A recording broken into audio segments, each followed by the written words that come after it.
Hi guys, it is your Gothic Queen here, back with another spooky Gothic video. Well, it's not spooky, but anyways. Okay, so today we're gonna be doing something really serious. I'm gonna be reacting to the Cleveland, Ohio abduction that basically ended in 2013, and it was from, I believe it was from 2002 to 2013. It was 3 girls that were kidnapped from one guy, and they were in a house in captivity for 10 to 11 years. It's untightened this choker a little. I feel like it's choking me a little.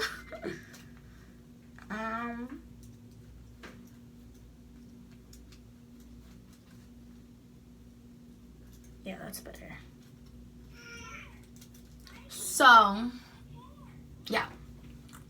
First, before we start this video, I want to tell all the new subscribers, subscribe. Hit that subscribe button. Like this video, comment down below if you did like this video and if you'd like me to do other reactions to cases like this.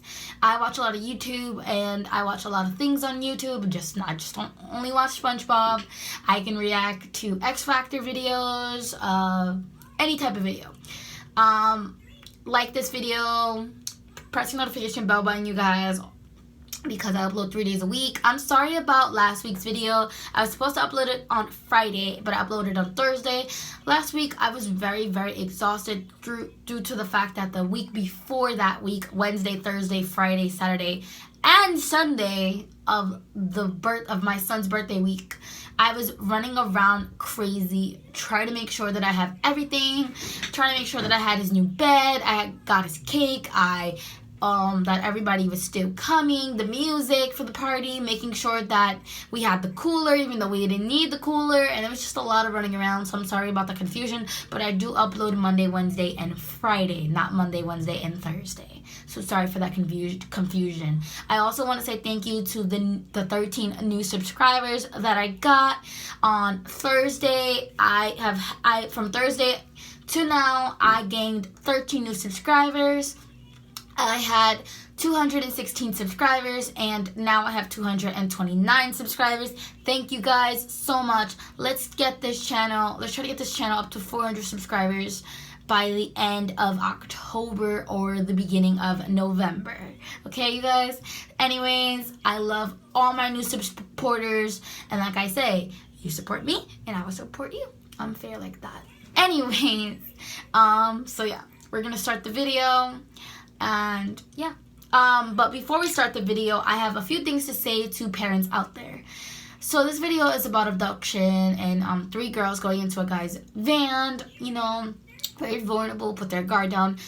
If you have kids and they're at the park, just teach them one thing.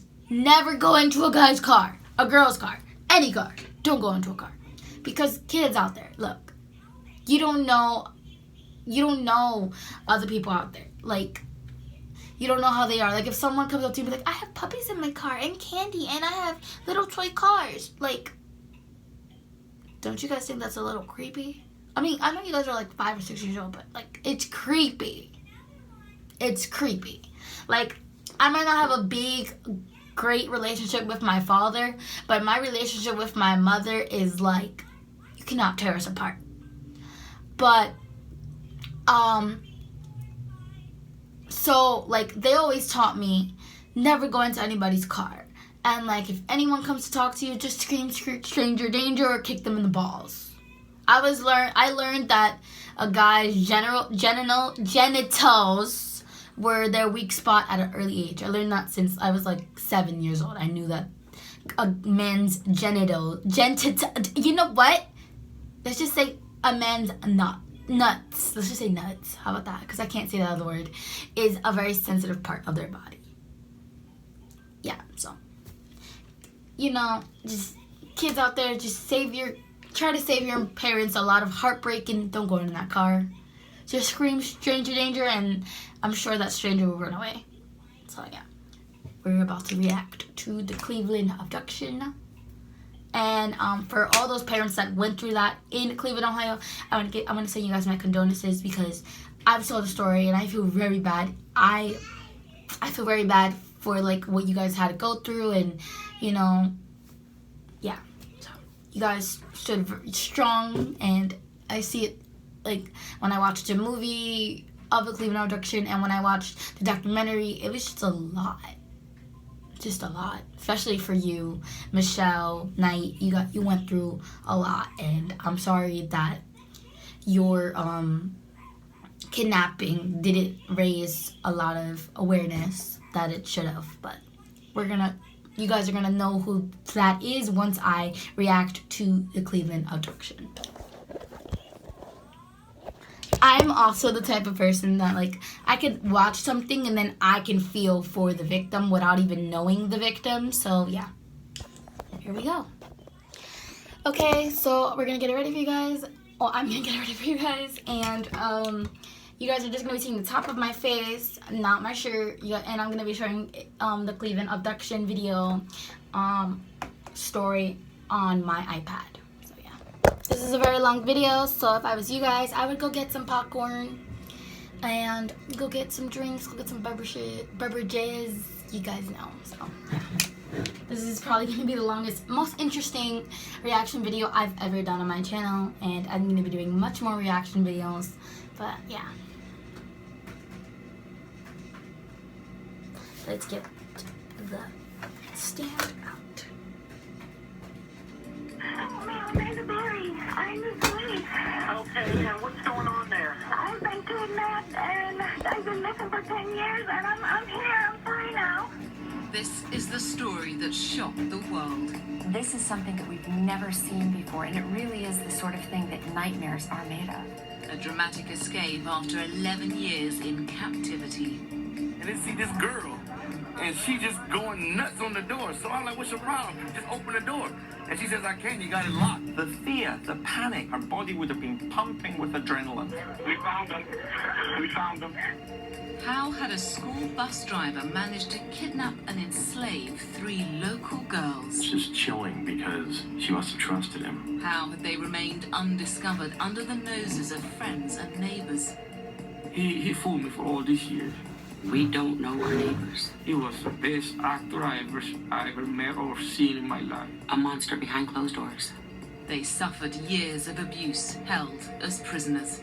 This is just creepy. This is just absurd. This is sickening. This is their story.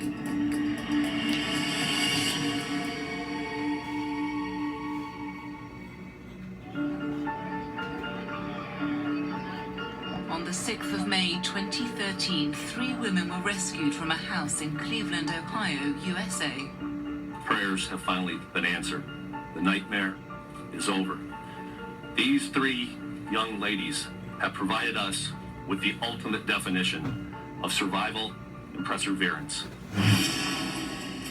Amanda Berry, Gina DeJesus, and Michelle Knight have been missing for 11 years. What had happened to them had been a mystery, and the police investigation had been far and wide. You're sending investigators to different countries looking for your daughter, thinking that they've been trafficked. And all along, your friend has your children. Incredibly, the 3 women had been held prisoner for 11 years in the same neighborhood where they disappeared. It's alleged that 52-year-old Ariel Castro kidnapped and imprisoned the 3 women, keeping them locked in his house for a decade. They had been held at 2207 Seymour Avenue. It's a street like any other in Cleveland's working-class west side. It's always been a close community. Always. Especially with the Hispanic community. We all knew each other by face. And one face they all knew was that of Ariel Castro. He's said to have kept the women prisoner and abused them physically, mentally, and sexually. He had fathered a child with Amanda Berry during their time in captivity, and all the women had lived in fear, unable to escape from their suburban prison. But on the 6th of May this year, Amanda Berry saw a chance of freedom. She discovered that the door was unlocked.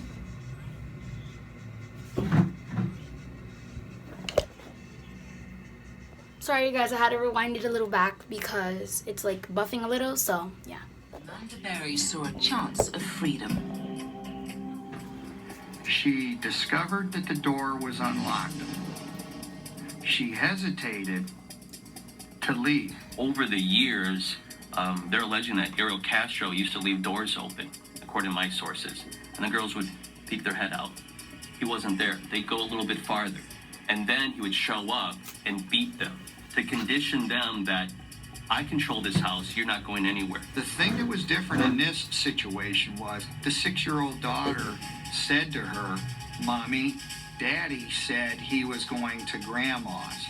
And when Amanda heard that, she then knew there's a very, very high chance that he's not here.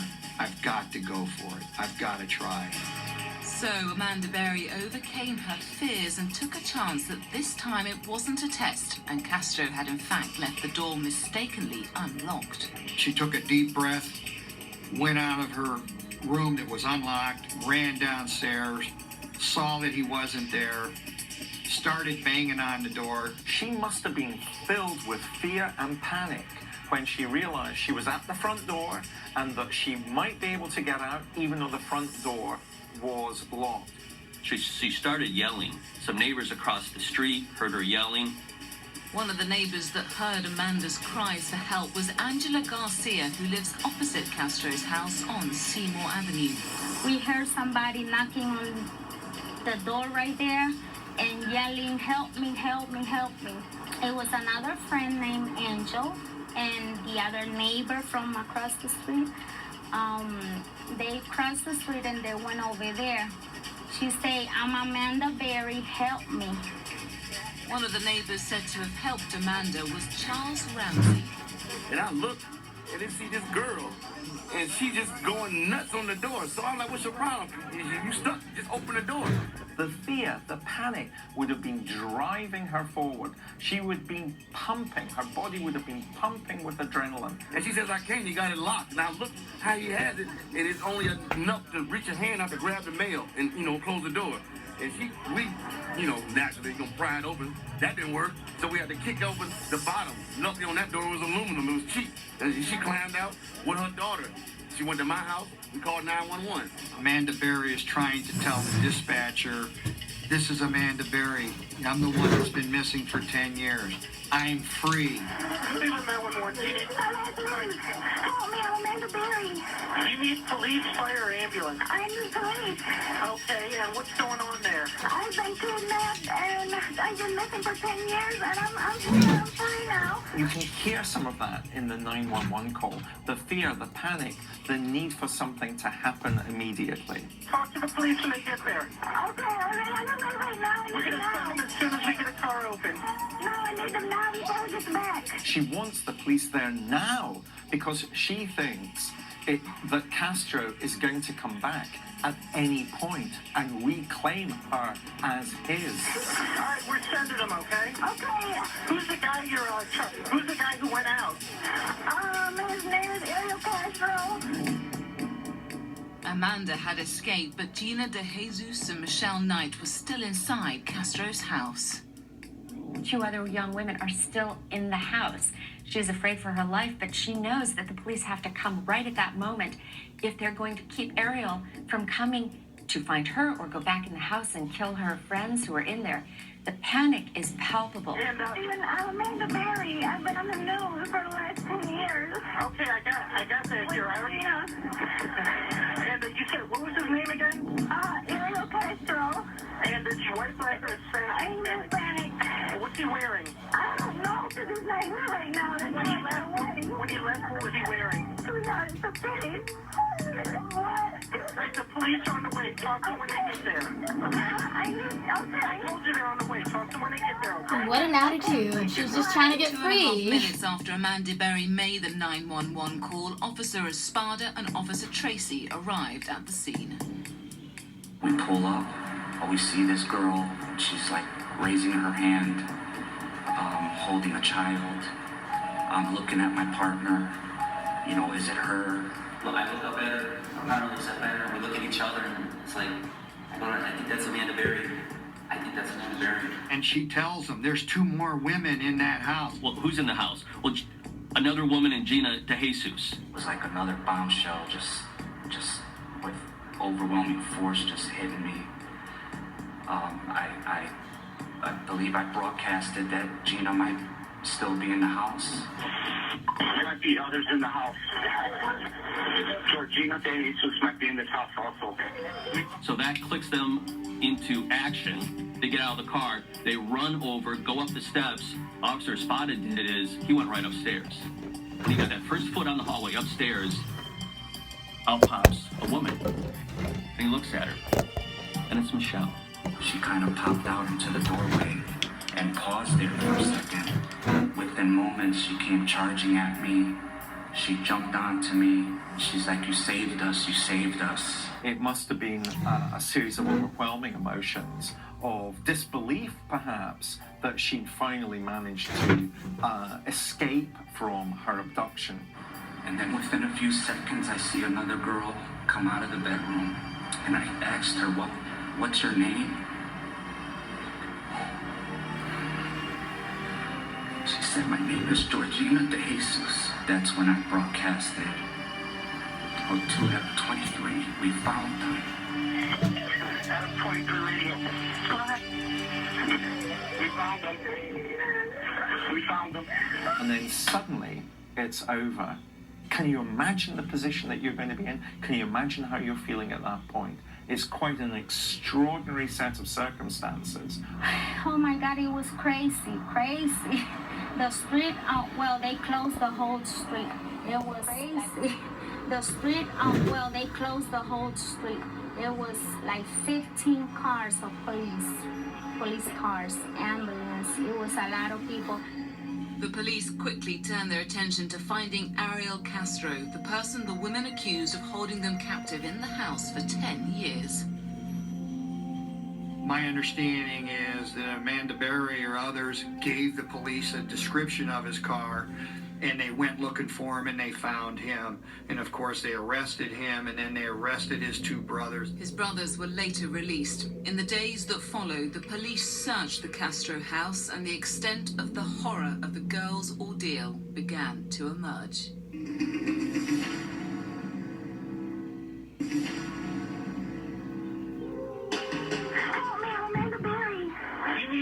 It's the story that has shocked the world. For over a decade, 3 young women from Cleveland, Ohio have been held in captivity. All these years, they were right under our nose. Until their dramatic escape. A miracle in itself, that they were still alive. As the 3 were reunited with loved ones, there were many questions about their ordeal that needed answering, beginning with how and why they had been abducted. The most consistent thing we see with sexual predators is that they look for vulnerable people. The abductions themselves seem to have been what I would call seducing abductions. In other words, these girls weren't snatched off the streets and bundled into the back of a car. He was using charm to seduce them into his car. I think he spent quite a bit of time planning on who he would target. And I think he spent quite a bit of time driving around waiting for the right moment, them leaving a job or walking down the street. It wouldn't be something he could just randomly do.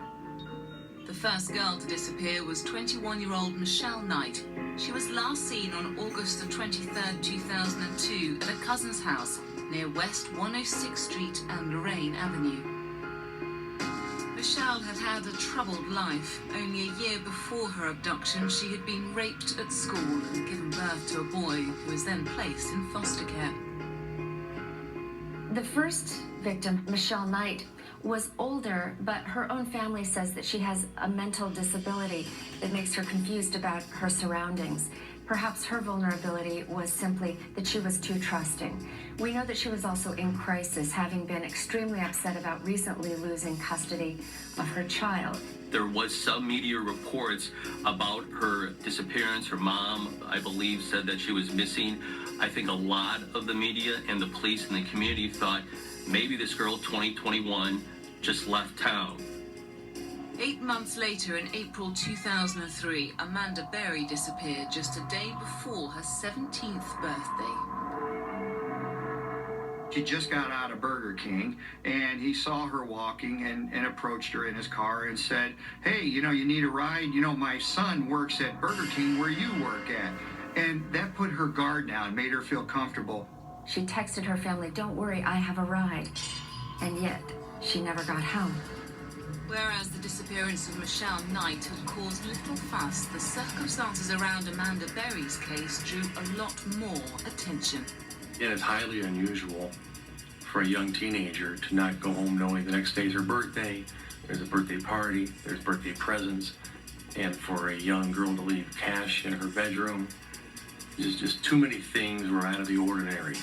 That feeling of unease was to grow. In 2004, 14-year-old Gina De Jesus, a friend of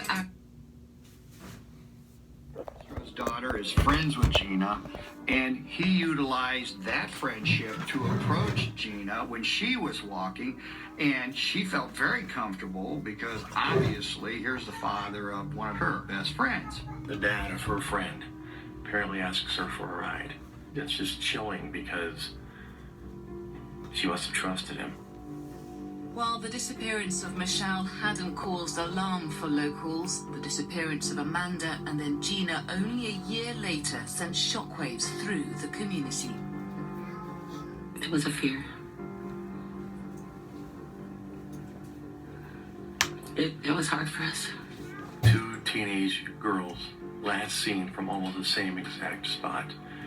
And that started to send chills and shivers throughout the city of Cleveland. All the community was afraid to let their daughters walk to school. We didn't know what was going on. Where did they go? How did they just disappear? They just vanished. And yet, unknown to the girls' friends and family, they hadn't simply vanished. Getting inside Ariel Castro's car was to be the start of a terrifying ordeal for each of the three girls. When somebody is initially abducted, they are totally and utterly bewildered, frightened, appalled. They simply are trying to survive. Once they are inside of his house and realize that they are captives, that they cannot get out, complete panic sets in. The kind of screaming, running, pounding, begging, adrenaline rush, I will do anything to survive. So if you could put yourself in those young women's position when they are first abducted and they are physically restrained in the basement of a house, the terror they must be experiencing at that point seems to me to have been extraordinarily high. It appears the only person who witnessed this terror was Ariel Castro. And yet to many of his friends and neighbors, there was never any sign that he was capable of such actions. I went to school with Ariel Castro. He was never a problem in school. I played in the band with my family members and was always respectful and nice. I first met Ariel Castro back junior high school days, where they was in this band called Los Taínos, and I was like really impressed with them, so I joined the band, and it was a pretty good band. He was a great musician. Born in Puerto Rico, Castro had moved to Ohio as a young child. From an early age, his love of music became a key part of his identity. He was so famous. Everybody knew him because he used to play music for groups. So I used to sit down in the back. I used to get my little pop, sit down, my little sandwich, and I used to listen to it. And I hear him singing, and him with the bass player. I was like, wow, amazing. Castro bought his modest two-story home on Seymour Avenue in 1992. Working as a school bus driver in Cleveland over the next 20 years, he became a familiar and often popular face in the community. He blended in very well. He talked to the neighbors. He played with the kids. He would flirt with the girls in a way like wink at them, or the girls, you know, it's just, they have a crush on their bus drivers. That he was a beautiful man. Ariel, if you had a flat tire, he would have stopped what he's doing and come and help you. The fact that he would eat ribs with the neighbors, that everyone knew who he was and everyone described him as just the guy next door, very normal, is part of the fascination with this case. The neighbors cannot believe that they were bamboozled. Knowing him, he acted so cool, calm, casual. You couldn't see it. It's the banality of evil. People who do evil things, despicable things, look like you and me. Nothing suspicious, nothing, no noise, no nothing. But unknown to many of his friends, behind closed doors, Ariel Castro had a dark side. Castro had several run-ins with the law over alleged domestic violence towards his ex-partner, Grimelda Figueroa, with whom he had 3 daughters and a son between 1981 and 1990. Eventually, after numerous complaints, Grimelda left Castro and won custody of their children. Very often, conflict with the wife can be a trigger for them going out and actually going on the prowl for their next victim. Was it this breakup of his family that caused Ariel Castro to snap? Or was there something deeper within his personality?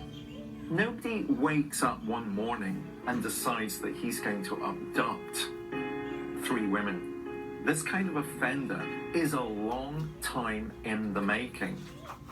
Remember, he's a sexually motivated captor.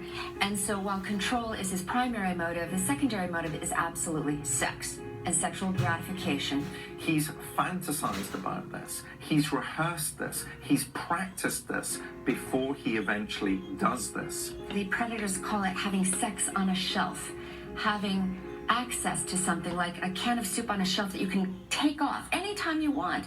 So that anytime you have a sexual urge, it's so simple. Just go to the bedroom or go to the basement and there's your sexual captive to do, to use, to abuse, to exploit any way that your fantasies desire. Further insight into Castro's mind can be found from one of the key items police recovered from his home on Seymour Avenue. Someone with the FBI found a letter that investigators believe was written in 2004 and written by the prime suspect, Ariel Castro. Extracts reveal Castro's attitude towards the women he abducted. They are here against their will because they made a mistake of getting in a car with a total stranger. Castro's trying to blame other people, in this case, the girls, for getting into a car with a so-called total stranger. He's downplaying his total responsibility for these acts and trying to say it was their fault for trusting me. In another section of the letter, Castro even threatened to commit suicide, revealing the turmoil he felt about the conflicting sides of his personality. He talks about how public life, he's normal publicly, but he's different privately. So you got a Dr. Jekyll and Mr. Hyde here.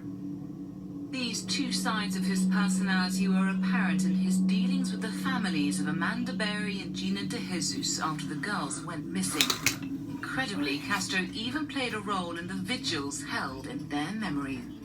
It's almost hard to believe when I say it that he had the audacity to show up at the vigils, the candlelight vigils, for Gina when he knew where she was. Here's a man that was right there, holding a candle, playing in a band, having a fundraiser, shaking their hands, giving them hugs, wishing them well, you know, and they weren't casual. This is friends and family and close associates. He led the prayer of the vigils. He was the first one there to lead them. Hold hands. It's just weird. Who does that? You had the girls all this time and you're standing right there with us. You're like Dr. Jekyll and Mr. Hyde. A monster behind closed doors. But what happened in that house? Why hadn't the women tried to escape? And how had Castro managed to hide them away for so long?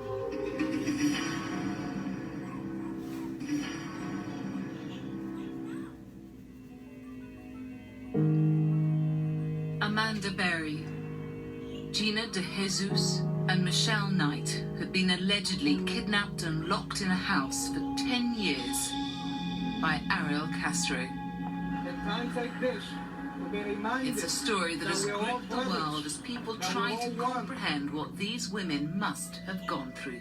I think a lot of the public's fascination with this case is that what has happened to these young women, what they are telling us, is something that is beyond the pale of our imaginations. It's extremely rare that you have somebody kept for more than 10 years. The mental scars left after years of captivity and abuse will be profound. For ordinary people, it's hard to imagine what they must have been through, locked away by their abuser.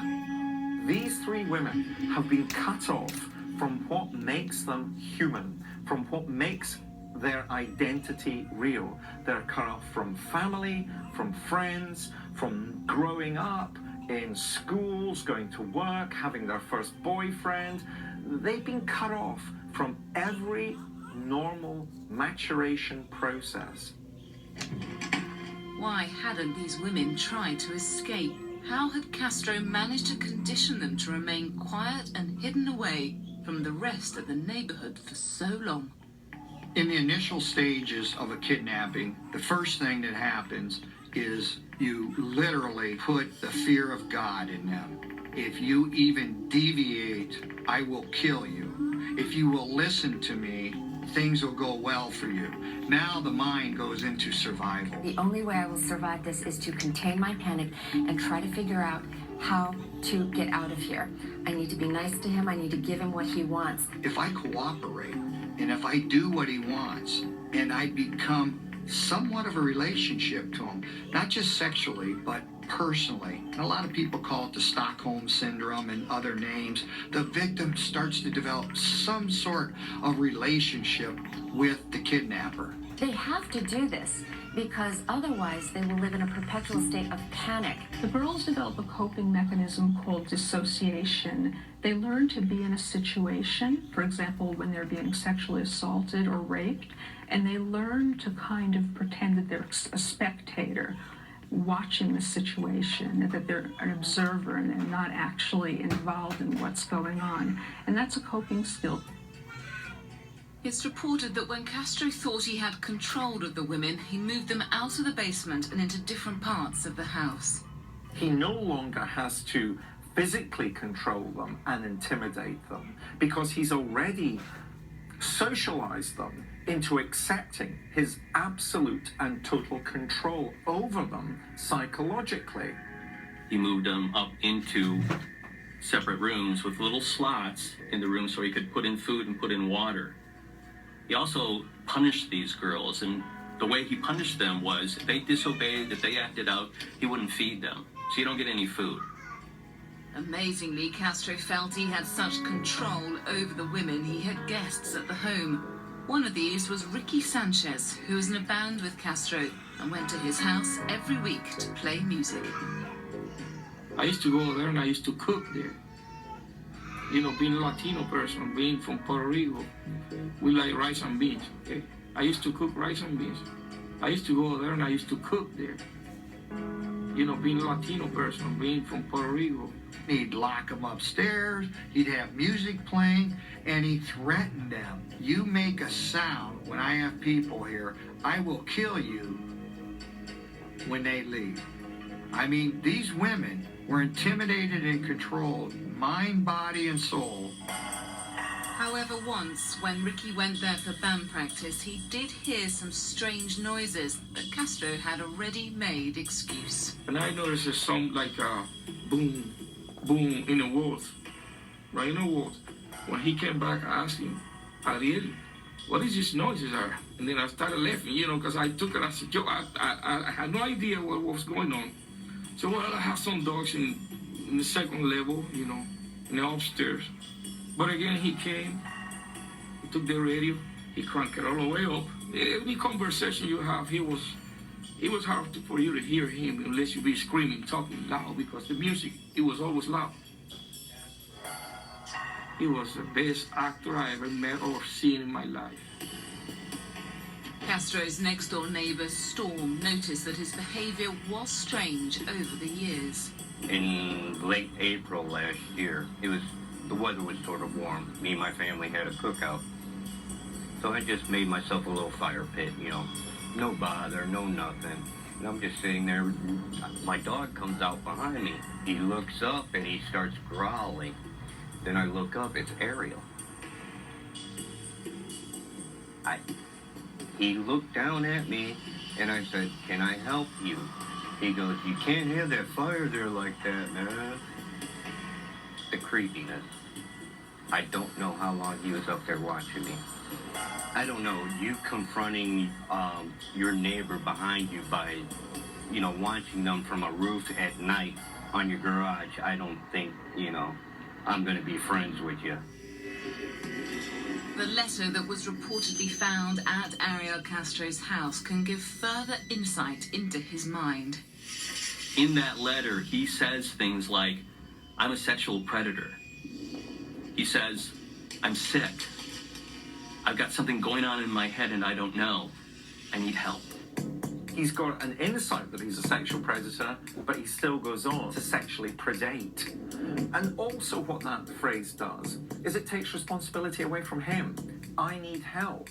So he's actually saying, if you don't give me the help, then of course I'm going to behave as I'm behaving. He also said that if he died, he was going to leave his money, his property, everything he owned to those 3 ladies. As if he can simply wipe away the 10 years of physical, sexual, and psychological torture by giving them a few $1,000s. I mean, it is absurd.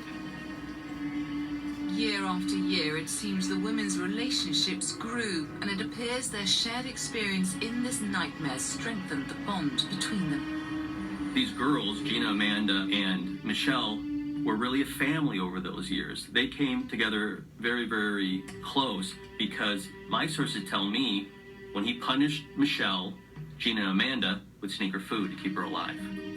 When Amanda was punished, Michelle and Gina would sneak her food. We do know they watched TV because Amanda would talk about how she saw the newscast talking about her disappearance. Michelle's a totally different story. She didn't get a lot of press coverage. And I understand that in the house, that bothered her. You'd always hear, Amanda Berry's missing. Gina DeJesus is missing. But you wouldn't hear that Michelle Knight was missing. And that was an emotional struggle for her inside that house. I think Michelle became the unwanted one. I think he developed a very negative attitude towards her, and I think she became an abuse object, and I think Amanda became, more of a pleasurable relationship for him. The different attitude Ariel reportedly had towards Amanda and Michelle is demonstrated by the fact that he impregnated both women whilst in captivity, but allowed Amanda to keep the baby, whereas he forced Michelle to miscarry. When Amanda Berry gave birth to her daughter, that he actually insisted that Michelle Knight not just deliver the baby, but give it mouth-to-mouth resuscitation to make sure that it survived. And yet it completely flies in the face.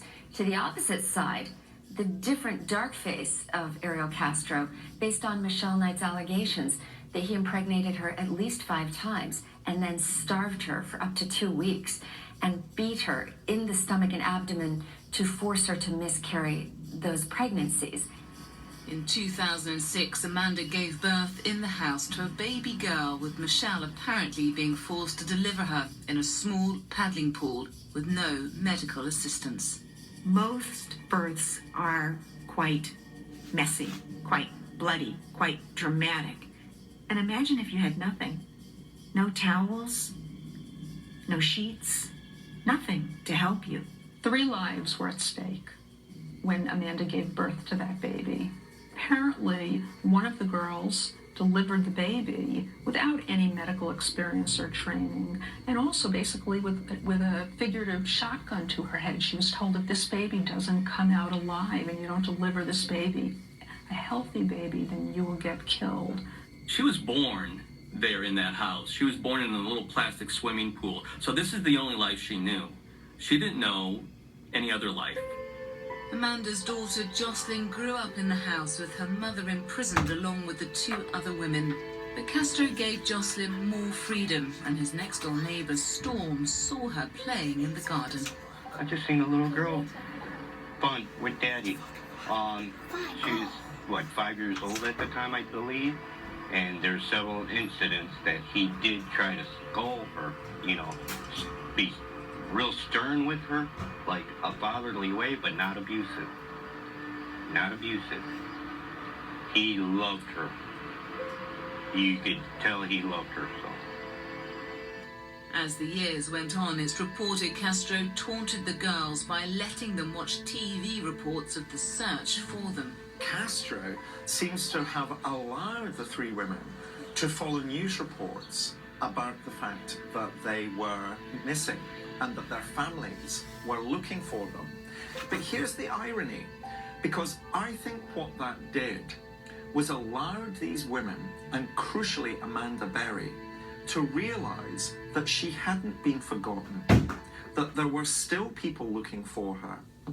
Amanda never gave up hope, and on May the 6th, she finally saw her chance to escape. On this particular day, she had had enough, and she was overwhelmed with a sense that if it's not today, it will never happen. But another factor became stronger in this case than his intimidation and fear. And that factor was what he might do to her daughter as the daughter got older. And secondly, the mom instinct told her, what kind of life does my daughter have in the future here if we stay? And I believe that combination is what caused this freedom to happen. The women had been prisoners in the house for 11 years, and their ordeal was finally over. They were free. But what will be the impact of this traumatic experience upon them as they try to adapt to life in the outside world? And what will be the reaction when Castro finally goes to court and amazingly pleads not guilty?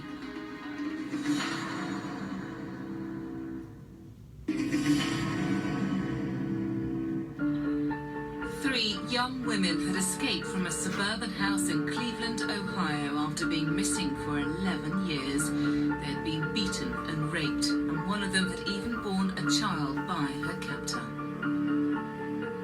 But the Ohio slave girl's horrific experience is more common than we think. We remember Elizabeth Smart, and in Austria, Natascha Kampusch, and the Fritzl daughter, Elizabeth Fritzl. And shortly thereafter, the mind-blowing case of J.C. Dugard, recovered after 18 years. And so while we've been absorbing this, it was really unthinkable that there could be others out there. The three young women imprisoned in Cleveland, Ohio, were finally safe. There was a sense of relief that it was all over. You have a very jubilant city. Not only a jubilant city, but it spreads to the state, to all the states, to the world, because this represents something very important: freedom. It had seemed like a Hollywood nightmare, a town unaware of the monster in its midst. The family can't imagine that there was a wolf in sheep's clothing, that he was so close you could touch him, and yet you had no idea that you were being deceived and betrayed by someone that you thought was your friend. I'm very angry. He's a monster. He had no right to do everything he did to the community for many, many years, but mostly to those families, and especially the girls. For the kidnappers' victims, the world in 2013 was a totally unfamiliar place. It will be almost like coming out of a coma. They've got to learn everything again. They've got to learn what their identity actually is. They've got to learn to deal with people. They've got to learn to deal with space, with noise, with light, with freedom. The women were rushed to nearby Metro Health Medical Center. No one knew what their physical state would be. They were brought here to our emergency department.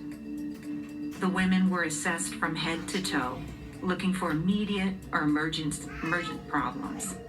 However, now that they are released to home, to their families, ongoing care is absolutely necessary. The number one variable in their ability to be resilient and to move forward and have as close to a normal life as they could has everything to do with a family support network. And close relationships beyond the family could be forever overshadowed by their confinement. These women are going to meet men, are going to want to establish relationships. How do you begin to set up a normal relationship when the relationship that you've had for 10 years has been pathological about satisfying the needs of somebody like Castro?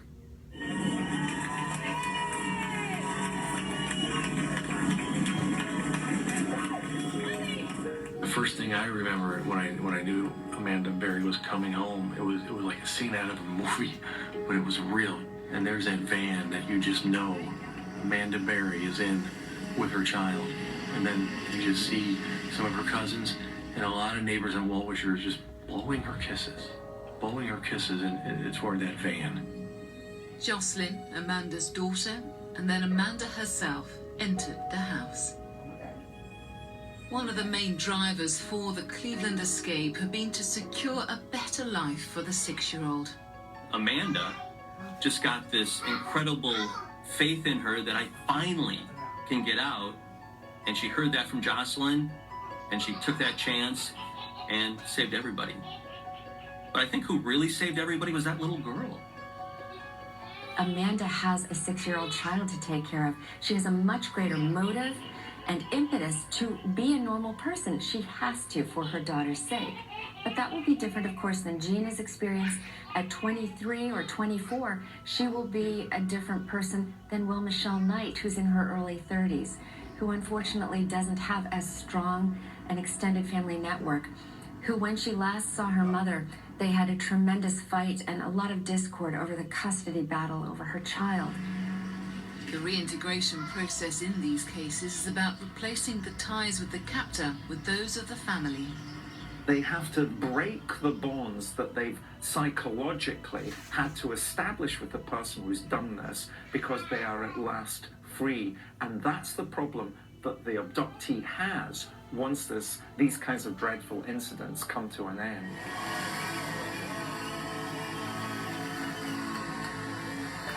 On May the 8th, Gina de Jesus returns home. One of the few people who has met any of the women since their release is campaigner Matt Zone, who was invited to Gina's house 2 days after the release. As we were in the kitchen, I was looking into the living room, and this young woman who I never saw before got up and walked through the kitchen, and I pointed to the woman and I said to the mom, "Who is that?" And she goes, "Oh, that's Gina." And I just couldn't believe it. She had this amazing, beautiful smile. Her mother said something in Spanish to her aunt, and she looked at her mom and she's like, "Mommy," and Nancy said to me, "She's not speaking Spanish anymore." I want to thank everybody that believed. Even when I said she was alive, and believed, and I want to thank them. Even the ones that doubted, I still want to thank them the most. Because they're the ones that made me stronger, the one that made me feel the most that my daughter was out there. Nancy and Felix are like the greatest. They never, ever, ever gave up hope on Gina. Ever. And they were right there the whole time. I don't know how that strength that those two parents had. I couldn't do it. Honest to God, I wouldn't be able to do it if somebody took one of my children. Ariel Castro, charged with kidnapping and rape on one charge, kidnapping and rape on the second. At his court appearance, Castro was charged with 3 counts of rape and 4 charges of abduction. He's on an $8 million bail bond and is in solitary confinement, faced with the death penalty. I'm told that he's in a small cell. He's secluded from everyone else. He doesn't have access to TV. He doesn't have access to newspaper, radio, nothing at all. He's just in this small little 9x8 cell, and he's depressed. He's subdued. He's walking around the cell naked. I have no idea why he's doing that. And it's not over yet. 6 days after his arrest, Castro turned a plea of not guilty. So a judge will have to decide what really happened in 2207 Seymour Avenue. and the girls may have to relive their ordeal in court. He fooled me for all these years. After he was a good friend of mine. And after all, I said, no. You know why? I have a daughter. She's 20 years old. That could have been happening to me. Wow. Every abduction of a woman by a man who wants to use her as an object seems to me to be every woman's worst nightmare. But when you multiply by 3 and you think that it lasts for a decade, it's extraordinary. And this is an extraordinary case that we will be talking about for years to come. There's no normal life for the children. It's gone. It's gone for them. Yet the Cleveland story inevitably suggests a further chilling prospect. We are very concerned about how many missing children, and we know that there are tens of thousands of them, might be alive, that we've given up for dead. They're simply being held in captivity, not just with physical bonds, but with psychological imprisonment, with the belief over years of brainwashing that no one cares about them and they will never be found. We presumed that Gina De Jesus, Michelle Knight, and Amanda Berry had died. In fact, they were simply locked up in a cellar, unable to escape. How many other young women are in similar positions that we simply don't know about? All these years they were right under our nose, and nobody ever knew. Nobody ever knew.